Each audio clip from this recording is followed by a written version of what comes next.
ಆಚಾರ ಕರೆಯಪ್ಪ. पंडित प्रचंडाचार तिरुवाडाचार चतुर्वेदिಗಳು हाजिर हो. पंडित प्रचंडाचार तिरुवाडाचार चतुर्वेदिಗಳು हाजिर हो. पंडित प्रचंडाचार तिरुवाडाचार चतुर्वेदिಗಳು हाजिर हो. ನಾರಾಯಣ ನಾರಾಯಣ.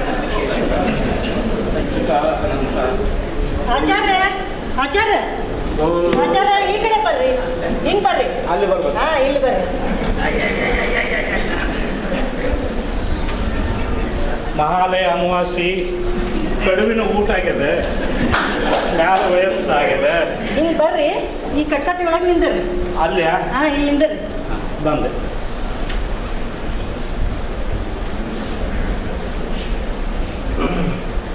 ಮ್ಯಾಲ ಹತ್ಬೇಕಾ? ಹಾ, ಬ್ಯಾಲ್ ಹತ್ರಿ, ಇಲ್ಲಿ ನಿಂದ್ರಿ. ಅದ ವಜ್ಜ ನೋಡಿ.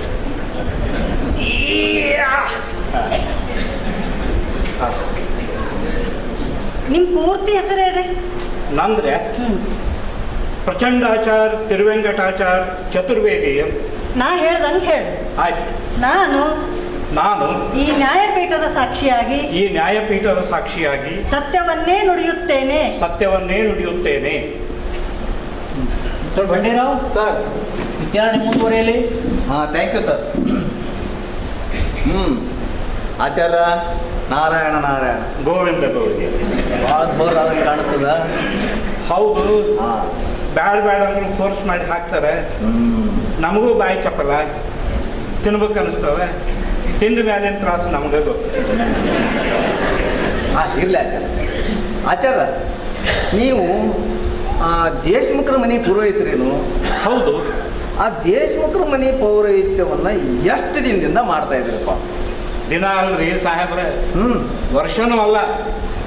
ಅಪ್ಪ, ಅಜ್ಜ, ಮುತ್ತಜ್ಜ, ಅವರಪ್ಪ, ಅವರಜ್ಜ, ಅವ್ರ ಮುತ್ತಜ್ಜ, ಹಿಂಗೆ ತಲಾಂತರಗಳಿಂದ ಮಾಡ್ಕೋತ ಬಂದೇವ್ರಿಪ್ಪ. ಆಯ್ತು ಆಚಾರ್ಯ. ಈಗ ಇಲ್ಲಿ ನಿಂತಾರಲ್ಲ, ಹಾಂ, ಅವ್ರನ್ನ ಗುರ್ತು ಹಿಡಿತೀರೇನು? ಕಣ್ಣ ಮಂಜಾಗ್ಯಾವ, ಚಶ್ಮಾ ಹೊಳೆಯರುತ್ತೆ, ಒರೆಸ್ಕೋರಿ. ಇವ್ರು ಕೊಡೋ ದಕ್ಷಿಣೆಯೊಳಗೆ ಚಶ್ಮಾ ತಗೊಳ್ಳಿಕ್ಕೆ ಸಹಿತ.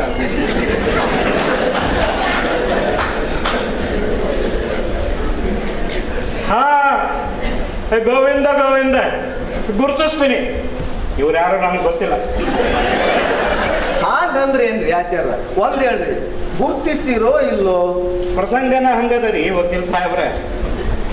ಇವರು ನಮ್ಮ ದೇಶಮುಖ ಸತ್ಯವಂತರಾಯರಂಗೆ ಇದ್ದಾರ ಅಂತ ಗುರುತಿಸ್ತೀನಿ. ಆದ್ರೆ ಅವರು ಸತ್ತ 14 ವರ್ಷ ಆಗ್ಯಾವ. ಹಿಂಗಾಗಿ ಇವರು ಯಾರೋ ಗೊತ್ತಿಲ್ಲಪ್ಪ ನನಗೆ. ಅಂದ್ರೆ ಏನ್ರಿ ಆಚಾರ್ಯ? ಅಂದ್ರೆ ದೇಶಮುಖ ಸತ್ಯವಂತರಾಯರ ಸತ್ತಾರ, ಅವರು ಇವರಲ್ಲ. ನ್ಯಾಯಾಲಯ ಈ ಹೇಳಿಕೆ ಬಗ್ಗೆ ವಿಶೇಷವಾಗಿ ಗಮನಿಸಬೇಕು ಅಂತ ನನ್ನ ಪ್ರಾರ್ಥನೆ ಸರ್. ಅಲ್ರಿ ಆಚಾರ್ಯ, ಸತ್ಯವಂತರಾಯರು ಸತ್ತಾರ ಅಂತ ಹೆಂಗೆ ಹೇಳ್ತೀರಿ? ಹ್ಯಾಂಗೆ ಹೇಳ್ತೀರಿ ಅಂದ್ರೆ ಏನು? ದೇಶಮುಖ ಸತ್ಯವಂತರಾಯರು ಗಾಯವಾಗಿ 12 ವರ್ಷ ಆದ್ಮ್ಯಾಲ ಅವ್ರ ತಮ್ಮ ಧನವಂತರಾಯ ನನ್ನ ಕಡೆ ಬಂದ. ಹ್ಯಾಂಗ್ರಿ ಆಚಾರ್ಯ, ಮುಂದೆ ಏನು ಮಾಡಬೇಕು ಅಂತ ಕೇಳ್ದ. ನಾನು ಹೇಳಿದೆ. ಅದಕ್ಕೆ ನೀವೇನು ಹೇಳಿದ್ರಿ? ನೋಡಪ್ಪ ಧನವಂತರಾಯ, ನಿಮ್ಮ ಅಣ್ಣ ಸತ್ಯವಂತರಾಯ ಗಾಯವಾಗಿ 12 ವರ್ಷ ಮ್ಯಾಲಾಗ್ಯಾವ. ಶಾಸ್ತ್ರದ ಪ್ರಕಾರ ಅವ ಸತ್ತಾನಂತ ತಿಳ್ಕೊಂಡು ಅವನು ದಿನಕರ್ಮ ಮಾಡ್ತಕ್ಕದ್ದು, ಮತ್ತು ನಿಮ್ಮ ಅತಿಗೆ ಶಾಂತಾಬಾಯಿಗೆ ವಿಧವಾ ಸಂಸ್ಕಾರ ಮಾಡ್ತಕ್ಕದ್ದು ಅಂತ ನಾನೇ ಹೇಳೇನಿ. ಅದಕ್ಕೆ ಧನ್ವಂತರಾಯರು ಏನು ಮಾಡಿದ್ರು? ಏನು ಮಾಡ್ತಾರೆ ತಡಿ, ನಾನು ಮುಂದೆ ನಿಂತು ದಿನಕರ್ಮ ಮಾಡಿಸಿದೆ. ಅವ್ರ ಕೈಯಿಂದನೇ ಯಾಕಂತಂದ್ರೆ ಸತ್ಯವಂತರಾಯರಿಗೆ ಮಕ್ಕಳಿಲ್ಲ, ಧನವಂತರಾಯ ಅವ್ರ ತಮ್ಮ. ಹೀಗಾಗಿ ದಿನಕರ್ಮ ಮಾಡೋ ಅಧಿಕಾರ ಹುಟ್ಟೋದು ಧನವಂತರಾಯರಿಗೆ. ಅದಕ್ಕೆ ಅವ್ರ ಕಡೆಯಿಂದ ಮಾಡಿಸಿದ್ರಪ್ಪ. ಅದಕ್ಕೆ ಧನ್ವಂತರಾಯರು ಒಪ್ಪಿದ್ರೇನು? ಒಪ್ಪಲಾರ್ದ ಏನು ಮಾಡ್ತಾರ್ರಿ? ಧರ್ಮ ಬಿಡ್ಲಿಕ್ಕೆ ಬರ್ತದ? ಸತ್ತಾನಂತ ತಿಳ್ಕೊಂಡು ದಿನಾನ ದೀಪ ಹಿಡಿಸಿದೆ. 5ನೇ ದಿನ ಕರ್ಮ ಹಿಡಿ ಅಂತ ಹೇಳಿ 10ನೇ ದಿನ ಧರ್ಮೋದಕಾನು ಬಿಡಿಸೇನಿ. ಯಾರ ಕಾಗಿಪಿಂಡನೋ ನಾನ ಮಾಡಿಸೇನ್ರಿ.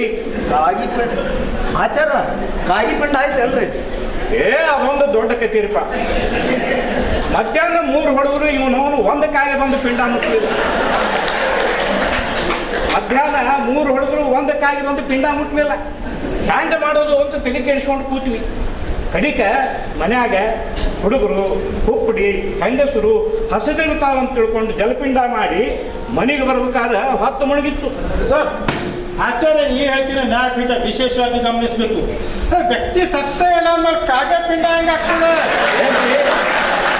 ಏನು ಮಾತಾಡ್ತೀರಿ ನೀವು? 300 ಉದಾಹರಣೆ ಅವ ನನ್ನ ಕಡೆ ಕಾಗ್ಪಿಂಡ ಆಗ್ಲಾರದ್ದು. ಏನಾರು ವಾಸನೆ ಇಟ್ಕೊಂಡು ಸತ್ತಿರ್ತಾವ, ಹಂಗೆ ಕಾಗ್ಪಿಂಡ ಆಗ್ತದೆ. ಅಂತರ್ ಪಿಶಾಚಿಯಾಗಿ ತಿರುಗಾಡ್ತಾವ, ಅಂತರ್ ಪಿಶಾಚಿಯಾಗಿ. ಆಚಾರ್ಯ, ನೀವು ಅವ್ರನ್ನ ಮಾತಾಡ್ಸ್ಬೇಡ್ರಿ ಸರ್. ಆಚಾರ್ಯ ಈ ಹೇಳಿಕೆಯನ್ನು ವಿಶೇಷವಾಗಿ ಗಮನಿಸಬೇಕು. ಅಲ್ಲ ಆಚಾರ್ಯ, ಮುಂದೇನಾಯ್ತು? ಮುಂದೇನಾಗ್ತದೆ? ಅವರ ಅತ್ತಿಗೆ ಶಾಂತಾಬಾಯಿಗೆ ವಿಧವಾ ಸಂಸ್ಕಾರ ಮಾಡಿಸ್ಲಿ, ಕೈಯಾಗಿನ ಬಳಿ ಹೊಡೆದು ಮಂಗಳಸೂತ್ರ ಹರಿದು ತಲಿ. ಆಚಾರ್ಯ, ನಾ ಜೀವಂತಿರ್ಲಿಕ್ಕಾಗಿ ನನ್ನ ಹೆಂಡತಿ ತಲೆ ಬೋಸ್ತೇನೋ ಚಾಂಡಾಲ. ಅಲ್ರಿ, ಗಂಡ ಸತ್ತ ಮೇಲೆ ಹೆಂಡತಿಗೆ ಎಲ್ಲ ಸಂಸ್ಕಾರ ಮಾಡ್ಬೇಕಾಗ್ತದೆ. ಅದಕ್ಕೆ ನಿಮಗಾಗಿ ಎಷ್ಟು ಸಿಟ್ಟು ಬರ್ತದೆ ರೀ? ಇರಲಿ ಆಚಾರ್ಯ, ನೀವು ಅವ್ರನ್ನ ಮಾತಾಡ್ಸ್ಬೇಡ್ರಿ ಸರ್.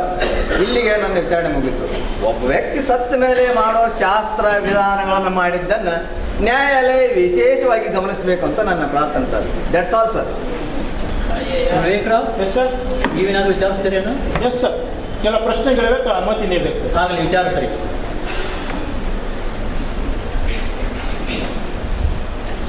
ಫ್ಯಾನ್ ಹಾಕಿಲ್ಲ ಈ ಸರಿ ಆಚಾರ್ಯ, ನೀವು ತಲಾಂತರಗಳಿಂದ ಸತ್ಯವಂತರ ಮನೆ ಪೌರತ್ವ ಮಾಡ್ತೀವಿ ಅಂತಂದ್ರಲ್ಲ, ನೀವು ಸ್ವತಃ ಅವ್ರ ಮನೆ ಪೌರತ್ವ ಎಂದಿಂದ ಮಾಡ್ಲಿಕ್ಕೆ ಶುರು ಮಾಡಿದ್ರಿ? ಅಂದ್ರೆ ನಾನ್ರೆ ನೀವು ಅಂದ್ರೆ ಪ್ರಚಂಡಾಚಾರ್ಯ, ಪ್ರಚಂಡಾಚಾರ್ಯ, ತಿರುವೆಂಕಟಾಚಾರ್ಯ, ಚತುರ್ವೇದಿ. ನೀವು ನೋಡ್ರಿ, ಹಿರೇ ದೇಶಮುಖರು ಅಂದ್ರೆ ಸತ್ಯವಂತರಾಯರ ಸತ್ತರಲ್ಲ, ಅದೇ ವರ್ಷದಿಂದ ಅವ್ರ ಮನೆ ಪುರೋಹಿತ ಮಾಡ್ಲಿಕ್ಕೆ ಶುರು ಮಾಡೇನಿ. ಆವರೆಗೆ ಅವ್ರ ಮನೆ ಪೌರತ್ವ ಯಾರು ಮಾಡ್ತಿದ್ರು? ನಮ್ಮ ದೊಡ್ಡಪ್ಪ. ಮತ್ ಅವ್ರು ಯಾಕೆ ಬಿಟ್ರು? ಏನು ಕೇಳ್ತೀರಿ? ಅವ್ರ ತಮ್ಮ ಧನ್ವಂತರಾಯ ನನ್ನ ಹಂತಿಗೆ ಬಂದು ಕೇಳ್ದ, ನಾ ಹೇಳಿದೆ. ಅದಕ್ಕೆ ಅವ ನೀವ ಬರ್ರಿ ಆಚಾರ್ಯ ಅಂದ, ಹೋದೆ, ಮಾಡಿಸಿದೆ. ನೀವ ಬರ್ರಿ ಅಂತ? ಹೌದು ಸರ್, ಆಚಾರ್ಯರ ಈ ಹೇಳಿಕೆಯನ್ನು ನ್ಯಾಯಪೀಠ ವಿಶೇಷವಾಗಿ ಗಮನಿಸಬೇಕು. ಅಂದ್ರ ಇವ್ರ ದಿನಕರ್ಮದಿಂದನ ನಿಮ್ಮ ಪೌರತ್ವ ಶುರು ಆಯ್ತು. ಹಂಗಂದ್ರೆ ಏನು? ಇವರು ಸತ್ತಿದ್ರಂತನ ಅವ್ರ ದಿನಕರ್ಮ ಮಾಡಿಸಿದೆ. ಅಂದ್ರೆ ಅವ್ರು ಗುರ್ತ ಹಿಡಿತೀರ ಅನ್ನಂಗ ಆಯ್ತು. ನಾರಾಯಣ ನಾರಾಯಣ, ಏನು ಮಾತಾಡ್ತೀರಿ ವಕೀಲ್ ಸಾಹೇಬ್ರ? ಇವ್ರ ಮನೆ ಪುರೋಹಿತನ ಇವ್ರ ಗುರ್ತ ಹೆಂಗೆ ಹಿಡಿಯಂಗಿಲ್ರಿ? ಇದೇ ಈಗ ನಾನು ಹೇಳಿದ್ನಲ್ಲ, ಇವ್ರು ಸತ್ರು ಅಂತ. ಇವ್ರು 10 ವರ್ಷದಿಂದನ ಅವ್ರ ಮನೆ ಪುರೋಹಿತ ಶುರು ಆತ್ ನಂದು. ಸರ್, ಇವರು ಭಕ್ತ ಸತ್ತರು ಎಂಬ ಆಚಾರ್ಯರ ಹೇಳಿಕೆಯನ್ನು ನ್ಯಾಯಪೀಠ ವಿಶೇಷವಾಗಿ ಗಮನಿಸಬೇಕು. ಅಲ್ರಿ ಆಚಾರ, ನೀವು ಇವರು ಅಂತೀರಿ, ಮತ್ತ ಮೇಲೆ ಸತ್ರು ಅಂತೀರಿ, ಹಂಗಂದ್ರೆ ಏನು? ಅಚ್ಯುತ, ಅನಂತ, ಗೋವಿಂದ, ನಾರಾಯಣ, ಕೇಶವ, ಏನು ಮಾತಂತ ಮಾತಾಡ್ತೀರಿ ವಕೀಲ್ ಸಾಹೇಬ್ರೆ? ಏನು ಮಾತಂತ ಮಾತಾಡ್ತೀರಿ? ಇವ್ರ ಮನೆ ಅನ್ನ ಉಂಡು ಬೆಳೆದ ಮನಿತನ ರೀ ನಮ್ದು. ನಮ್ಮ ಸಂಸಾರದ ಚರಿತಾರ್ಥನೂ ಇವ್ರ ಮನಿತನ. ಇವ್ರು ಸಾಯ್ಲಿ ಅಂತ ಹೆಂಗಂತೇನ್ರಿ? ದೇಶಮುಖ ಸತ್ಯವಂತರಾಯರು ಇನ್ನ 100 ವರ್ಷ ಬಾಳ್ಲಿ ಪಾಪ. ಆದ್ರೆ ಧರ್ಮಶಾಸ್ತ್ರ ಯಾರ ಕೈಯಾಗಿಂದು? ಧರ್ಮಶಾಸ್ತ್ರದ ಪ್ರಕಾರ ಇವ್ರು ಸತ್ತಾರಪ್ಪ, ನಮಗೇನು ಮಾಡ್ಲಿಕ್ಕೆ ಬರ್ತದೆ? ಯಾವ ಶಾಸ್ತ್ರದ ಆಧಾರಾಚಾರ? ಈ ಕೋರ್ಟ್ಯೂ ಸ್ವಲ್ಪ ಹೇಳ್ತೀರೇನು? ಹಿಂಗೆ ಕೇಳ್ರಲ್ಲ, ಇಲ್ಲಿ ಕೇಳ್ರಿ. ಧರ್ಮಶಾಸ್ತ್ರ ಹಿಂಗೆ ಹೇಳ್ತದಲ್ಲ, 12 ವರ್ಷ ಪರ್ಯಂತಂ ಎನ್ನರ ನ ದೃಶ್ಯತೆ ವಾನ ಜ್ಞಾನತೆ ಮ್ರಿಯತೆ ಇತಿ ಜ್ಞೇಯಂ ಧರ್ಮಶಾಸ್ತ್ರ ಸಮುದ್ಭವಾಹ. ಅಂದರೆ ಯಾವ ಧರ್ಮಶಾಸ್ತ್ರದ ಪ್ರಕಾರ ಒಬ್ಬ ಮನುಷ್ಯ 12 ವರ್ಷ ಕಾಣೆ ಆಗ್ತಾನೋ ಮತ್ತು ಅವನ ಬಗ್ಗೆ 12 ವರ್ಷ ಏನೂ ತಿಳಿಯುವುದಿಲ್ಲೋ ಅಂಥ ಸತ್ತ ಅನಂತ ತಿಳಿಬೇಕೇನ್ರಪ್ಪ? ಈಗ ಹೇಳ್ರಿ, ಧರ್ಮಶಾಸ್ತ್ರ ಯಾರ ಕೈಯಾಗಿಂದು? ದೇಶಮುಖ ಸತ್ಯವಂತರಾಯರ ಸತ್ತಾರಂದ್ರೆ ನಮಗೆ ಸಂತೋಷ ಏನ್ರಿ? ಮತ್ತೆ ಜೀವಂತ ಇದ್ದಾರಲ್ರಿ? ಹೌದ್ರಿ, ಧರ್ಮಶಾಸ್ತ್ರದ ಪ್ರಕಾರ ಇವರು ಸತ್ತಾರಲ್ರಿ. ಇವ್ರಿಗೆ 2 ಶ್ರಾದ್ದ ಕೂಡ ಆಗ್ಯಾವಲ್ರಿ. ಸಾಹೇಬ್ರ, ನೀವ ಹೇಳ್ರಿ, ಒಮ್ಮೆ ಮಾಡಿದ ಶ್ರಾದ್ದ ಹಿಂತುಗಳಿಕೆ ಬರ್ತದೆ? ಪಿತೃಗಳಿಗೆ ಹಾಕಿದ ಅನ್ನ ಅವರು ವಾಪಸ್ ಕೊಡ್ತಾರೆ?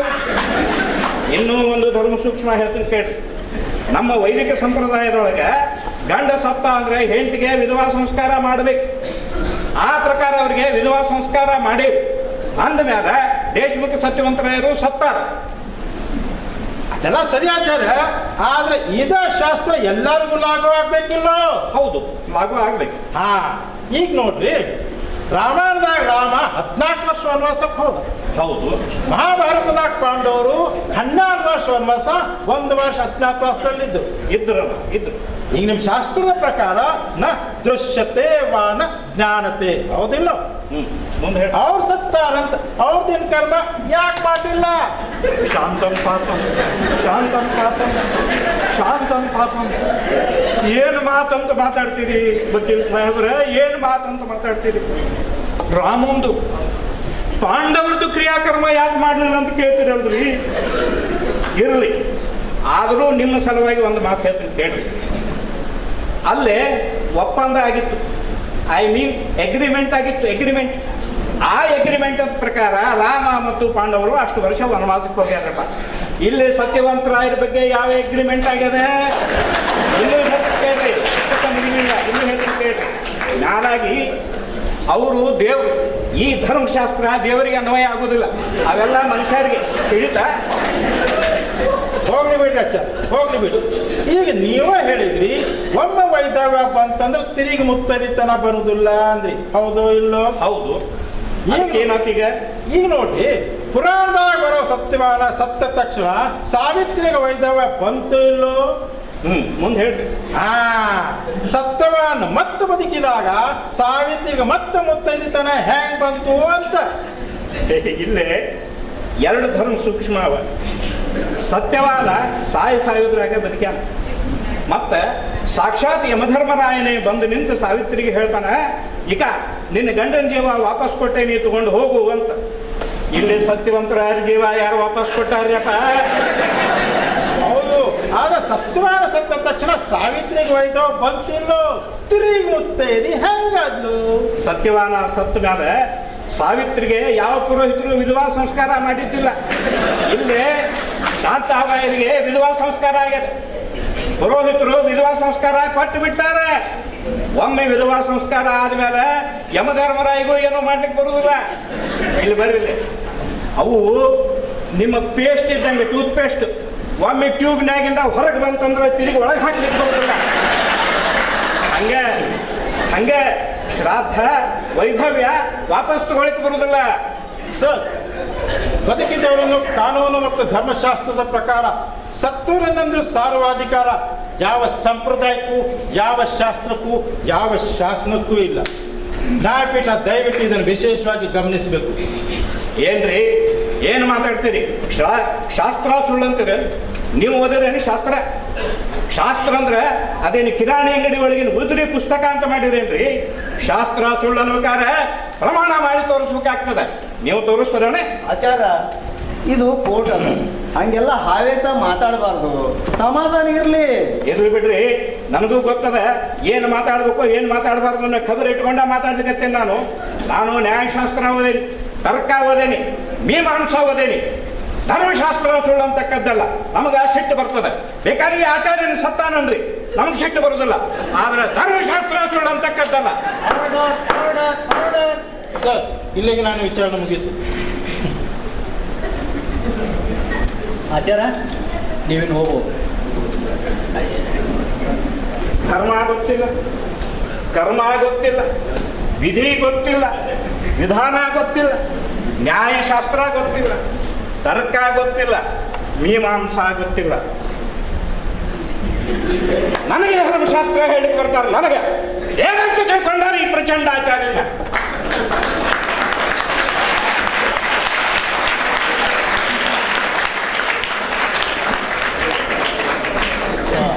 ಮುಂದಿನ ವಿಚಾರಣೆ ಭೋಜನದ ನಂತರ.